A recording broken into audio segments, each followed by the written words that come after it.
नमस्कार, आप देख रहे हैं सागर न्यूज। हम हैं राम सागर मिश्रा। खबरों के लिए आपको ले चलते हैं जहां आपको जानकारी कराएंगे कि भेड़ की जो प्रजाति है उनसे क्या फायदा होता है। जैसा कि आप जानते हैं कि भेड़ ग्रामीण जीवन की सच्ची साथी है। यह पालतू पशुओं में से सबसे शांत और उपयोगी जीव है। अब आपको ले चलते हैं भेड़ों की प्रजातियों पर एक नजर डालते हैं। जैसा कि आप जानते हैं कि भेड़ एक शांत, सौम्य और उपयोगी जानवर है जिसे विशेषकर ग्रामीण क्षेत्रों में बहुत महत्व दिया जाता है। इस जानवर को लोग मुख्य रूप से ऊन, दूध और मांस के लिए लोग पालते हैं। जानकारी के अनुसार खासकर इन्हें विदेश में इसके अधिक मांस के लिए लोग पालते हैं, जैसे सऊदीया, अरब आदि।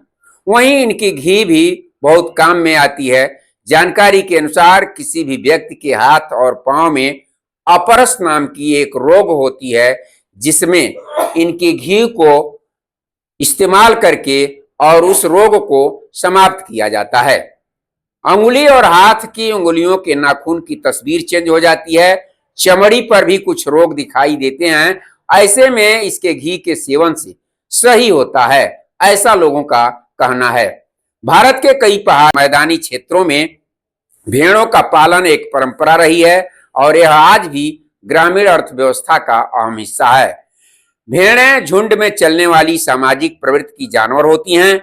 इन्हें चरने के लिए खुले मैदान और पहाड़ी क्षेत्रों में छोड़ा जाता है, जहां ये घास और झाड़ियों से अपना पेट भरती हैं। इनकी ऊन से गर्म कपड़े बनाए जाते हैं, जो खासकर सर्दी में बहुत उपयोगी होते हैं। ऊन की गुणवत्ता के आधार पर भेड़ों की नस्लों को अलग अलग श्रेणियों में बांटा जाता है। जैसे भारत में मुजफ्फरनगरी, मालपुरी, पाटनवाड़ी जैसी कई प्रजातियां पाई जाती हैं, जो अपनी ऊन और मांस के लिए प्रसिद्ध हैं। इसके अलावा भेड़ पालन के से ग्रामीण क्षेत्रों में रोजगार भी सृजित होता है। खासकर महिलाएं और बुजुर्ग इस कार्य में भाग लेते हैं, जिससे उनकी आय में वृद्धि होती है। भेड़ें काम देखभाल में भी अच्छी तरह से पाली जा सकती हैं, लेकिन इन्हें समय पर टीकाकरण और देखभाल की जरूरत होती है ताकि बीमारियों से बचाया जा सके। भेड़ पालन न केवल आर्थिक रूप से फायदेमंद है, बल्कि यह प्रकृति के साथ सामंजस्य स्थापित करने का एक सुंदर उदाहरण भी है।